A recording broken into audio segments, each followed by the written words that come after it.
বেইমানি হবে না, শহীদদের স্বপ্ন বাস্তবায়িত হবে, বললেন তাজুল ইসলাম। নির্বাচনের জন্য এখনো দাবি জানাতে হয়, এটা দুর্ভাগ্যের, বললেন লায়ন ফারুক।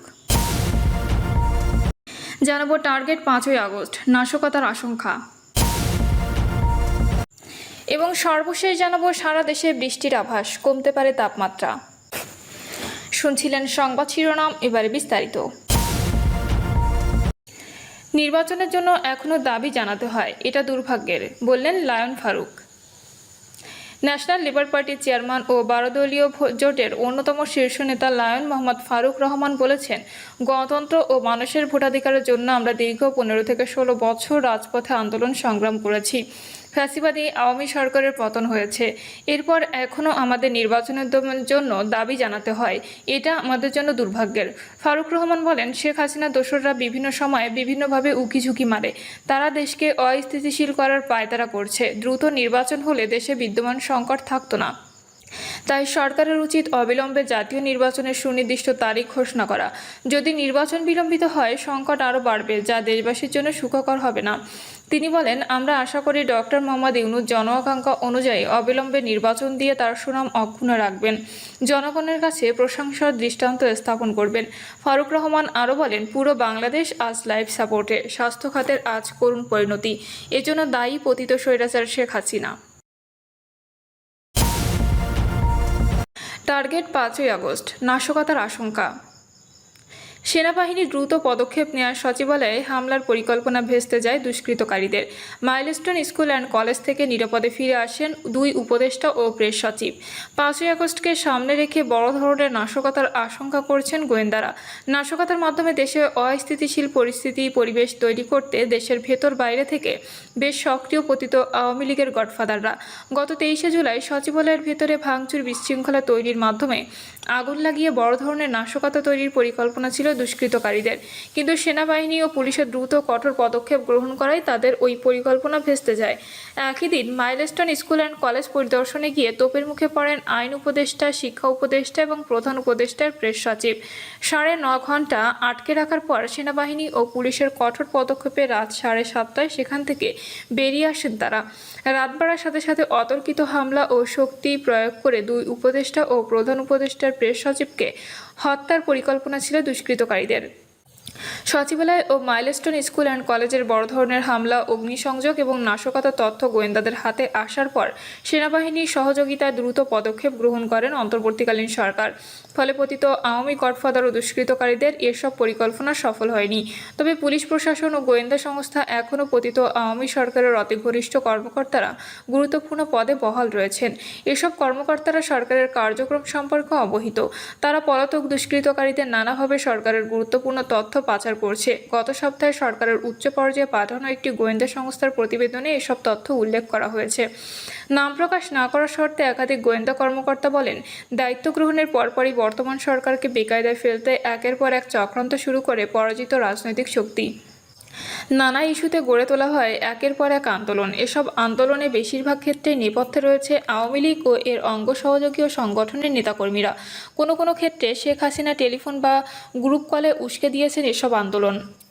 নাশকতার কাজে ব্যবহার করা হতে পারে আওয়ামী নেতাকর্মীদের হাতে থাকা 5,500 আগ্নেয়াস্ত্র। ফ্যাসিবাদ সরকারের 15 বছরে ইস্যু করা এসব অস্ত্র অন্তর্বর্তী সরকার ঘোষিত নির্ধারিত সময়ের মধ্যে জমা পড়েনি, ফলে এগুলো ইতোমধ্যে অবৈধ হয়েছে। এছাড়া পুলিশের কাছ থেকে লুট হওয়া 1,375 অস্ত্র এবং 2,57,849 রাউন্ড গোলাবারুদ এখনও উদ্ধার হয়নি। এর বড় অংশই চলে গেছে নিষিদ্ধ ছাত্রলীগ ও যুবলীগ ক্যাডারদের হাতে, এমনটি মনে করছেন আইনশৃঙ্খলা বাহিনীর সংশ্লিষ্টরা। পুলিশ প্রশাসনের মতো গুরুত্বপূর্ণ সংস্থার দায়িত্বশীল পদে বসে এখনও তথ্য পাচার করছেন পতিত আওয়ামী সরকারের অতি ঘনিষ্ঠ পুলিশ কর্মকর্তারা। তারা সরকারের অতি গোপনীয় তথ্য নাশকতাকারীদের সরবরাহ করছেন। ফলে আন্দোলন ও নাশকতা প্রতিরোধে অন্তর্বর্তীকালীন সরকারকে বেকায়দায় পড়তে হচ্ছে। এদের বিরুদ্ধে দ্রুত ব্যবস্থা গ্রহণ করা প্রয়োজন। মাঠ পর্যায়ের গোয়েন্দা কর্মকর্তারা বলছেন, আওয়ামী লীগের পলাতক গডফাদাররা বড় ধরনের নাশকতার মাধ্যমে সরকারকে বেকায়দায় ফেলতে চায় বলে আমাদের কাছে তথ্য রয়েছে। তারা পার্শ্ববর্তী একটি দেশে বসে নিয়মিতভাবে গোপন বৈঠক করছেন। আমরা বিষয়টি সংশ্লিষ্ট কর্তৃপক্ষকে জানিয়েছি। আওয়ামী লীগের শীর্ষ পর্যায়ের নেতারা পলাতক থাকলেও দেশের ভেতরে অবস্থান করছেন তৃণমূল পর্যায়ের নেতাকর্মীরা। এদের মাধ্যমে পরিকল্পনা বাস্তবায়ন করতে চাচ্ছে।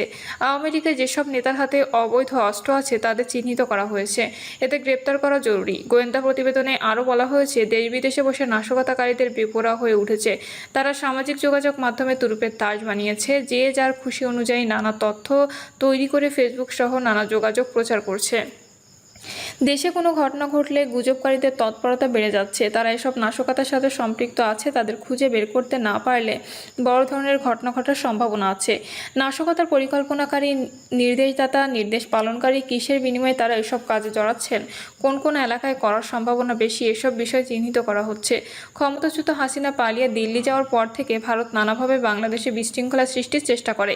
অন্তর্বর্তী সরকারের প্রধান উপদেষ্টা ডক্টর মোহাম্মদ ইউনূসকে টার্গেট করা হয় এবং জুডিশিয়াল কু, সংখ্যালঘু নির্যাতন, আনসার বিদ্রোহ, গার্মেন্টসের সেক্টরে বিশৃঙ্খলা এবং পাহাড়ে অশান্তির চেষ্টা সহ নানা অপকাণ্ড ঘটানোর চেষ্টা করে। আইন শৃঙ্খলা বাহিনী, সেনাবাহিনী এবং রাজনৈতিক দলগুলো ঐক্যবদ্ধভাবে ভারতের সেই ষড়যন্ত্র প্রতিহত করছে। শিক্ষার্থীদের আন্দোলনের মতো স্পর্শকাতর ইস্যুগুলোকে ব্যবহার করে সরকার বিরোধী বড় ধরনের বিক্ষোভ সৃষ্টির চেষ্টা হচ্ছে।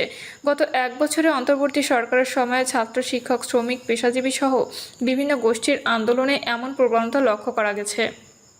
ডিএমপির অতিরিক্ত police commissioner S N. Mohammad Nazrul Islam বলেন, যারা নাশকতায় জড়িত তাদের তথ্য সংগ্রহ করানো হচ্ছে।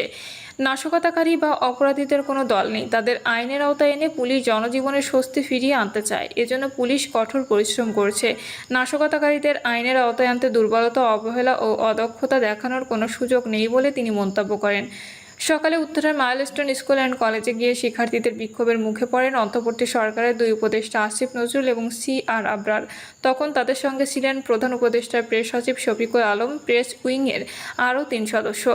টানা 9 ঘণ্টা অবরুদ্ধ থাকার পর পুলিশ ও সেনাবাহিনীর সহায়তায় তারা সেখান থেকে বেরিয়ে আসেন। মাইলস্টোনের ঘটনাস্থলে এসেই তোপের মুখে পড়েন আইন উপদেষ্টা আসিফ নজরুল। এ সময় তাকে দেশের শিক্ষার্থীরা ভুয়া ভুয়া স্লোগান দেন। আইন শৃঙ্খলা বাহিনীর গাড়ি দেখেও একই স্লোগান দেন বিক্ষুব্ধ শিক্ষার্থীরা। তারা উই ওয়ান্ট জাস্টিস, আমার ভাই মরল কেন, প্রশাসন জবাব চাই প্রভৃতি স্লোগান দেন। তারা আইন উপদেষ্টা আসিফ নজরুল ও শিক্ষা উপদেষ্টা সি.আর. আবরারের পদত্যাগ দাবি করেন। দুষ্কৃতকারীদের টার্গেট ছিল স্কুলে গভীর রাতে ব্যাপক হামলা চালানো এবং 2 উপদেষ্টা ও প্রেস সচিবকে হত্যা করা। এদিকে দাবি মানার পরেও সচিবালয়ের মতো গুরুত্বপূর্ণ সরকারি স্থাপনায় হামলা চালিয়ে ব্যাপক ভাঙচুর, পতিত হাসিনার দোসর নিষিদ্ধ ছাত্রলীগের সন্ত্রাসীরা শুধু সচিবালয়ে নয়, সেনাবাহিনীর সহায়তায় আইন শৃঙ্খলা বাহিনী তাদের বের করে দিলে ছাত্রলীগের ক্যাডাররা 0 পয়েন্টের গুলিস্তান সড়কে ব্যাপক তাণ্ডব চালায়। গত 23শে জুলাইয়ের এ ঘটনায় গুলিস্তান 0 পয়েন্ট সড়ক রণক্ষেত্রে পরিণত হয়। তাদের হামলায় আইন শৃঙ্খলা বাহিনীর সদস্যসহ সাধারণ মানুষজন আহত হন। পুলিশ ঘটনাস্থল থেকে বেশ কয়েকজনকে গ্রেপ্তার করে। এদের মধ্যে সচিবালয়ের হামলা ও ভাঙচুরের ঘটনায় নিষিদ্ধ ঘোষিত ছাত্রলীগের 3 সক্রিয় ক্যাডারকে গ্রেপ্তার করেছে ডিবি পুলিশ। এরা হলেন অভিষেক শিকদার, আবু সুফিয়ান এবং আশিকুর রহমান। প্রিয় দর্শক, এই ছিল এখনকার সর্বশেষ সংবাদ। আপডেট সব সংবাদ পেতে চ্যানেলটি সাবস্ক্রাইব করে বেল আইকনটি ক্লিক করে রাখুন।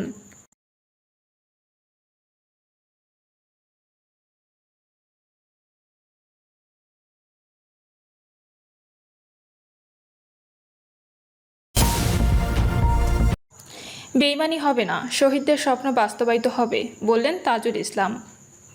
প্রসিকিউশনের ওপর আস্থা রাখার অনুরোধ জানিয়ে আন্তর্জাতিক অপরাধ ট্রাইব্যুনালের চিফ প্রসিকিউটর তাজুল ইসলাম বলেছেন, শহীদদের রক্তের সঙ্গে বেইমানি হবে না, তাদের স্বপ্ন আমাদের দ্বারাই বাস্তবায়িত হবে।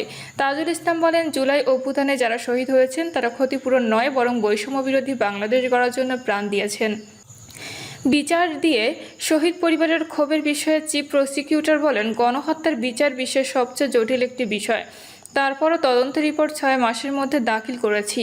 আগামী 23শে আগস্ট শেখ হাসিনার বিরুদ্ধে প্রথম সাক্ষী দেওয়া হবে, যা সরাসরি সম্প্রচার করা হবে।